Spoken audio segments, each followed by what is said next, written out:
Ladies and gentlemen, introducing the new, you asked for it, we're giving it to you, Kissing Bandit t-shirt, only at tpublic.com/user/YoBroNation1. Come get the shirt before he comes for you, and you know what he'll do, get the t-shirt, only at the TeePublic store for YoBro Nation, YoBro Nation 1 at tpublic.com. Get it before he kisses you. Really, seriously, go get it. Buy it.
Welcome, YoBro Nation. I am Zach with the YoBro Gaming and Reviews channel and the YoBro Podcast Network. And happy freaking Halloween, everybody. It is Halloween, and today has been a fantastic day so far for me. I have probably binged on some candy and been watching me some scary movies. But as I record this, it's not Halloween, but I know as you're seeing this, I am eating some candy, and yes, I won't do too much because I don't want to break my diet. But welcome to the channel. Now, this is the fourth installment of our countdown to Halloween. Today is Halloween, so I have two of these coming out today. I need to get a drink. For some reason, I'm parched. But this video today is going to talk about a movie that really didn't happen all that long ago, but it's the second iteration of this story based on the book by Stephen King. I'm going to talk about Stephen King's It. I'm talking about the 2017 release of this movie. I went and saw this with a couple friends last year, and it was fantastic. I don't know why, but my throat is just... it is super, like, froggish. So, what the heck, man? Like, my throat's all acting weird. So, this movie was directed by Annie Muschietti, starred Bill Skarsgård as Pennywise, and this guy was freaking creepy. His eyes, how it would... One would be like going this way while the other one was going like this, and his smile and how he would drool, and just everything about him was just creep factor. This last year no doubt was the surprise hit of the year. A lot of people thought it'd probably end up being mediocre, but this movie far exceeded expectations for what people thought they were going to get. So, awesome movie. Awesome movie. And it wasn't just him who put in an excellent performance, who really brought in that creep factor. Just that smile. Oh, that smile creeps me out even now. Because I just finished watching it again. Watching it again. I just finished it. And, you know, a lot of times when you watch movies like this, the children always seem to not be so good. They're there, but you're kind of annoyed by them. Not in this movie. In this movie, the kids really, one, had to deliver, had to be believable, and you had to really feel like they were in danger. So those are three things you knew you had to get out of this movie. This movie managed to accomplish all three, and again exceeded it, in my opinion. The children were so fantastic. I'm going to go ahead and go over the cast. You had Sophia Lillis as Beverly, Finn Wolfhard, who you know from Stranger Things, as Richie, Jaden Lieber, I can't pronounce their name, Lieber, as Billy, Chosen Jacobs as Mike, Jeremy Ray Taylor as Ben, and Jack Dylan Grazer as Eddie, and Wyatt Olaf as Stanley. Those kids, you believed they were kids in this danger. You believed they were friends. You knew. And now we already know, Finn is a great actor. We've seen him on Stranger Things for a couple seasons now, and I'm so ready for season 3 whenever that's going to happen. So you knew he would deliver. But then some of these other kids were, unknown.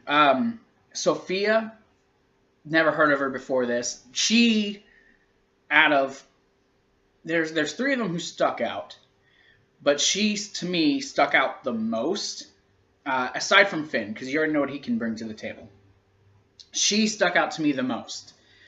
This girl has a bright, bright future ahead of her. I do know all the kids will be back, at least in flashbacks, for the next movie. So that's a plus. But these kids, the way they came together in this movie, the way they interacted, was all really awesome, and you really believed it. The bullies, Henry Bowers, Belch, and in this one, Patrick. Henry Bowers played by Nicholas Hamilton, and Jake Sims played Belch, and everyone knows Belch comes back in the second one. And then Owen Teague, he was the douchiest of them. He kind of took what was the Belch role, even though Belch is in this. So, look, this ain't going to have many spoilers because this movie's still fairly new, but I'm pretty sure most people by now know what happens in it. Right off the bat, I want to address this. Now, in the original TV version in '91, you could tell Beverly's dad, Mr. Marsh, was abusive. Mr. Marsh in this is played by Stephen Bogart. That dude. I would much rather go back to him beating his daughter rather than what they implicated in this of what he was doing to Beverly. It was, oh my God, it was creepy. I don't even think creepy does it justice. Creepy does not explain how bad that is. But of course, for those of you who know the story, now this one takes place in the 80s, where the original took place, I think it was in the 60s. Yeah, I think the 60s. The late 60s. This one takes place in like late 80s, like 80, 87, 88, 89, somewhere in that range, I believe so. And but it's the same premise. Kids are being abducted, disappearing. Well, in this one they're disappearing. In the other, or this one they ended up dead and disappearing. In the original, just kids were found dead. It was so freaking creepy, this whole movie. But it starts off like the original version. Billy and Georgie's sick. It's a rainy day. He's making a boat for his brother Georgie, who is played by Jason Robert Scott. Another good kid who was really good in this movie. Didn't see it coming. Played creepy later on in the movie. But he ends up going out and playing. This movie held nothing back. Pennywise got him, and Pennywise gets him. In this one, Pennywise just straight bites his freaking arm off. And the other one, you just see, and then it fades to black. No, they show you stuff. They don't hold stuff back with the kids in this. The kids in this movie get messed up. So, basis of the story, kids come together. They're all dealing with their family issues. Eddie is got a mother who's overprotective. He's hypochondriac. You got Richie, who's the clown, who uses his comedic ways to cover up for the fact that he's kind of not really wanting to admit that things are bad. So he's covering up and hiding how he's feeling through that.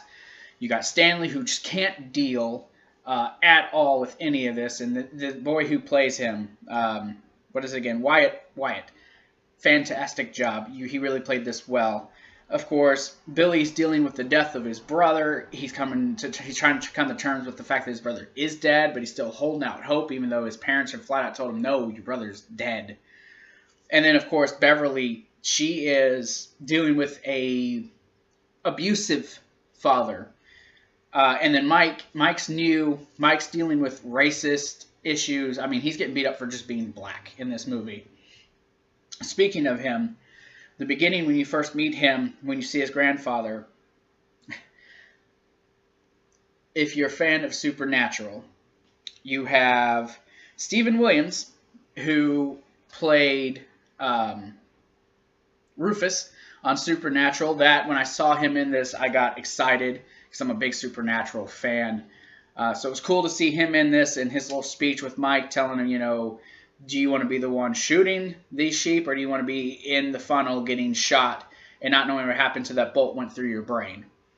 And then they show the freaking sheep getting shot with that bolt, which it comes to play later. But so you got all these kids who are dealing with all their separate issues coming together because of what Pennywise is doing and how Pennywise is terrorizing them. And of course, you have their moments where they pull apart, but they come back together. In this version, Beverly is captured and taken by Pennywise, and they have to rally to go back and help her. In the book version, child orgy. That's what you get, is a child orgy. I'm not going to say much more about that. It's bad. I like how, in the original TV version, the kids are just such super good friends throughout the entirety of the story. In this one, I like that there's actually conflict with the children, and they're like not always like, dude, I want to go, yeah, let's go do this, and best friends, we love each other, and no, there's real conflict with them in this, and you see how Pennywise tries to play on that. Of course, you get Beverly's got a thing for Billy. Billy's got a thing for Beverly. In this one, they've known each other before. They have met. Of course, but Ben, who's new in town, Ben, who is being bullied and gets fucked up a couple times in this movie. Poor boy's going to have scars for the rest of his life. He's got the thing for her.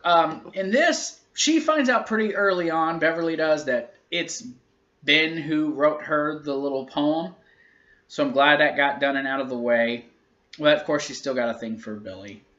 But we'll know. We kind of know where that's going to go in the second one. So, but the climax is good. I'm not going to spoil anything with the climax. Just know in this version, these kids are not taking no shit from Pennywise. And I love the direction they took with this movie.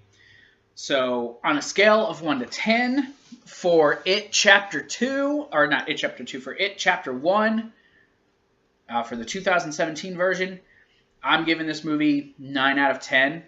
There's a couple slow scenes. There's a scene or two that just kind of